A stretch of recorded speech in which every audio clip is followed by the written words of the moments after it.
Hello, everybody. My name is Dan Arell, and welcome to Emperor's League Corner here on the Gamers Archive podcast YouTube channel. Today, we're going to be discussing Day 3 of the League of Legends World Championship group stages.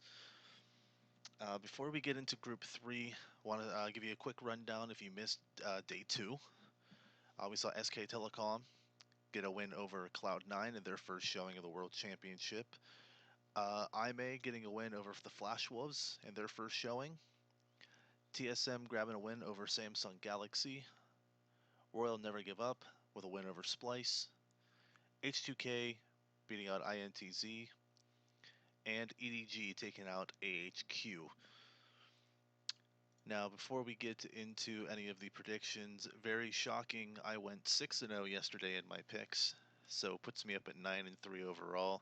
So much better than the 3-3 start that I had. Let's go ahead and start off with game number 1. We'll be opening up. It'll be North America's Counter Logic Gaming versus international wildcard Albus Nox Luna. Now, both of these teams have played a game. CLG played very well against G2, completely just mopped the floor with them. And Albus Nox played Rocks Tigers. Albus had a pretty good early game, but of course, after 10 minutes, the Rocks kind of came in and did their thing. I'm giving the win here to CLG because we're seeing the CLG that we saw at MSI. We're seeing Darshan play extremely well. Huhi playing fantastic. Smithy actually shocked me in game 1 with how well that he did play. I thought he was going to kind of be the weak link, either him or Darshan. And Stixay and Aframu playing very good in the bot lane. I do think they'll win this straight up 2v2 against Albus Nox. I mean, I, I wouldn't be surprised if Albus Nox kind of won the early game over CLG a bit, but I think overall, it's going to be a CLG win. I'm even going to go as far to say around 25 minutes. In game number 2, we have the tournament favorite Rocks Tigers versus Europe's G2 Esports. As we saw, G2, their first game, lost to CLG, where Rocks Tigers beat Albus Nox in their first game. I'm going to give it to Rocks pretty easily. I think in the top lane, Expect versus Smeb is going to be just a complete mismatch. I do think that it's going to be an interesting jungle pick because Peanut versus Trick, two very good junglers. I do think Praying Gorilla versus Mithy and Sven is kind of like a dream matchup for me because I love both bottom lanes very much, but I do think that Praying Gorilla are much better players, not only individually, but as a duo lane as well. So I will give the Rocks Tigers the winner of G2, and I'm going to say roughly 28 minutes. In the third game, we had Flash Wolves versus Cloud9. Flash Wolves lost to IMA in their first game, and Cloud9 dropped the game to SK Telecom. So we have two 0-1 teams here trying to jump their way up, kind of get their first Worlds win. We really didn't get too much of a showing of Cloud9 because, I mean, they played SK Telecom. So it's an international stage. Of course, SK Telecom is going to stop. Jensen was a huge focus point for Bengi. Really got Faker ahead, and Jensen just kind of never recovered from it. I think if the Flash Wolves focus Jensen again, I think that is a possibility. Sneaky on the support style AD carries like Sivir. I mean, I like it, but I think his Lucian or his Jin's much better. I'd rather see Sneaky on a more of a carry, AD carry, as opposed to one that like has to hit late game to really get those crits off the ricochet. Of course, they had a scaling comp because they had Cass, I believe. No, they didn't have Cass.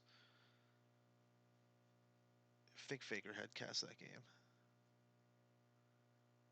I really can't remember. I feel like Jensen had Cass. Yeah, Jensen had Cass because I forgot he built a tier. So I really didn't understand the kind of like scale comp against a team who was so dominant in all phases of the game. But I think if Meteos can kind of give Jensen a little bit better ganks, because if we remember, Meteos kind of camped mid lane, really got nothing out of it. It's like they were like so hard on trying to kill Faker, which really didn't work at all, and it kind of was very counterproductive. I do think Cloud9 will fix the mistakes. I'm not sold on Flash Wolves at all. If we saw their performance against IMA, they played pretty well. I mean, but they just straight up threw it, and IMA was able, to show that they deserve to be here. I do think Cloud9 will fix the troubles, and I will give Cloud9 the win here, although it will not surprise me if Flash Wolves do take the win. And following that game is IMA versus SK Telecom T1. IMA took out Flash Wolves in a comeback victory. SK Telecom completely mopped the floor with Cloud9. Um, not very much to talk about in this one. It's going to be pretty simple and straightforward. SK Telecom will take the win. As we saw, Bengi has really come to play for this tournament and really have enjoyed Bang and Wolf for their first game. Faker, of course, playing pretty well himself. Only the first or second best player in the world, so I mean he's doing okay. Um, I did enjoy Athena's performance yesterday. I don't think he's going to be able to handle what SKT is going to throw their way. I feel like they're going to kind of maybe do the same thing to Athena that they did to Jensen. But I do have SKT winning regardless. I'm going to go about 29 minutes. And following that, we have Splice, who is 0-2 versus 1-1 TSM. Yesterday, Splice dropped to Royal Never Give Up, and Team Solamid took out Samsung Galaxy. Now, I really, really was impressed with TSM's performance. On all phases of the game, everybody in the game, they played incredible. Svenskeren, once again, showing up for the second game in a row. I was pretty shocked, to be honest. Like, I always considered Svenskeren to be one of, like, the maybe A or B tier junglers in North America, but the fact that he has showed up um, against Royal, he showed up against Samsung. Really goes to show that he's really took his boot camp in Korea seriously, and he's turning into be a really good player. And I give him props to that. He completely has proved me wrong. Um, that being said, I do have TSM beating Splice. As we saw yesterday, Kabe was just absolutely dumpstered. Now, granted, he was playing against Uzi and Mata, but Kabe was just so bad. The only one I could even like say that for the ass whooping that they got from RNG, Sencrux was the only person I think was even the slightest bit decent. Like I would even go as far to say he was mediocre, but he wasn't terrible. Um, RNG just kind of had that game by the balls the entire time. I mean, it was very obvious to see. Um, but TSM, playing very well. Bjergsen kind of back on his path that he's on. Of course, they said it was the first day of Worlds. TSM generally doesn't perform very well in their first day, their first game.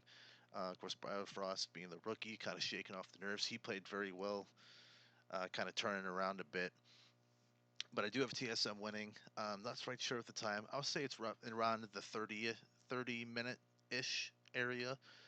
It's going to be one of those North America Europe games that last at least 30 minutes. But I do have TSM winning. And the final game, we have Royal Never Give Up, who's 2-0 against the 1-1 Samsung Galaxy team.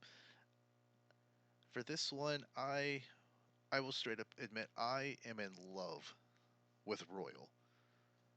I haven't watched much LPL, but watching how Royal's been playing these last two games, it's really hard to not love this team. Like Looper has been playing very well. I kind of wish he'd bring out the Singed, but I mean, I'm pretty sure he won't. His Rumble performance yesterday was fantastic. MLXG playing very good. Zhuahu, Zhao, I don't know Chinese, but he's playing great as well. And of course, Uzi and Mata have been kind of the focal point of this team. This bot lane has been playing absolutely insane. Now, Samsung, it's a pretty good team in their own right, but I do not think that this Royal train's going to be derailed anytime soon. I don't think Royal's ever going to give up. Anyway, I do have Royal winning. I'm going to say I'm going to go as far as to say 35 minutes. Because when we saw RNG play Splice yesterday, it was kind of like drawn out a little bit, and then all of a sudden Uzi just went straight up beast mode and just took out every possible thing that was in his path. But I do have RNG winning. I'm going to say maybe mid 30s for time range. I'm not quite sure. Um, I think we saw a quadra kill from Uzi yesterday. I'm trying to think if there's any possibility there would be a good penta, but I'm not gonna go as far to say there will be one. So I'm gonna say my penta meter, nothing, nothing for today. But we have about 6 hours, almost 6 hours even until Worlds. So I hope everybody enjoys day 3 of the group stages, and we'll be back tomorrow to give you a wrap up of day 3, and then we'll give you my predictions for day 4. So thank you guys for watching this episode of Emperor's League Corner, and I hope you have a great day and enjoy the rest of Worlds.